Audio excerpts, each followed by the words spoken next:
The mountain man, professor गंभीर सिंह योंजोन, पद्मश्री 2026। 86 साल के युवा, पर्वतों से आने वाले पहले व्यक्ति जिन्होंने अनेक उपलब्धियां हासिल की, एक शिक्षाविद और अंतर्राष्ट्रीय ख्याति प्राप्त विद्वान। मेरा जन्म कलिम्पोंग के छोटे से गांव शिंजी में हुआ था। उन दिनों आधुनिक परिवहन और संचार के कोई नामो निशान नहीं थे, लेकिन यह मेरे लिए एक वरदान साबित हुआ। हम प्रकृति के साथ पूरी तरह तालमेल बिठाकर रहते थे। उनके माता पिता का सपना था कि वे अपने बच्चों को आधुनिक शिक्षा और उच्च डिग्रियों से सशक्त बनाएं। मुझे बॉटनी में एमएससी की डिग्री करने के लिए घर से दूर नॉर्थ बंगाल यूनिवर्सिटी जाना पड़ा और कुछ समय बाद उसी विषय में पीएचडी करने के लिए मैं कलकत्ता यूनिवर्सिटी गया। 1962 से 64 के बीच उन्होंने दार्जिलिंग गवर्नमेंट कॉलेज में बायोलॉजिकल साइंसेज में एमएससी और पीएचडी प्रोग्राम शुरू करने में मदद की, ताकि क्षेत्र में उच्च शिक्षा तक पहुंच बन सके। अमेरिका यात्रा के दौरान मैंने हमारी शिक्षा प्रणाली में सुधार की जरूरत वाले क्षेत्रों को पहचाना। मैं चाहता था कि शिक्षा हमारे लोगों और उनके परिवेश के अनुरूप हो।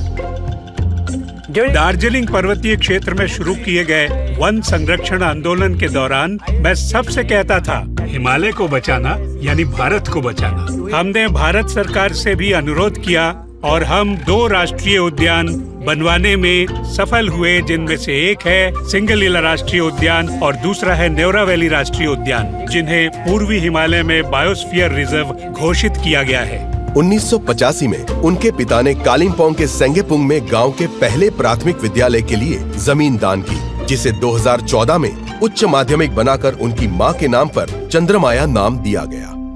आज एक दुख यह भी है कि मेरे माता पिता और मेरे प्यारे भाई बहनों में से कई लोग मुझे यह सम्मान लेते हुए नहीं देख पाए। आज उनकी बहुत याद आ रही है। किताबें मुझे बहुत प्रेरित करती हैं। उनसे मुझे नए विचार, नया ज्ञान और जानकारी मिलती है। मुझे अपनी पत्नी और परिवार के सदस्यों से भी बहुत प्रेरणा मिलती है। कालिम्पोंग में उनके टिम्बर इकोनॉमिक्स मॉडल ने सस्टेनेबल, कम मेंटेनेंस, इको फ्रेंडली आजीविका के अवसर बनाए। आइडिया को इंफ्रास्ट्रक्चर में बदलकर उन्होंने साइंस बेस्ड लर्निंग को बढ़ावा देने के लिए 1981 में हिमालयन साइंटिफिक इंस्टीट्यूट की स्थापना की। अभी जितना भी आप पेड़ वगैरह वातावरण सब दिख रहा है, ये एक प्रकार से बोला जाए तो प्रोफेसर जीएस योंजन का ही देन है। प्रोफेसर जीएस योंजन 12 बजे तक पढ़ता था, उसके बाद 3 घंटा रेस्ट करता था, उसके बाद कालिम्पोंग 3 घंटा के रास्ते जाके कालिम्पोंग सुमी में पढ़ता था। मेरी जिंदगी की सबसे बड़ी खुशी बच्चों को पर्यावरण से सीखते हुए और प्रकृति की रक्षा करते हुए देखना है। मैं उनसे बस इतना ही कहना चाहता हूँ कि भले ही आपके साथ कोई ना हो, आप आगे बढ़ें और अकेले आगे बढ़ें। एकला चलो रे, एकला चलो रे।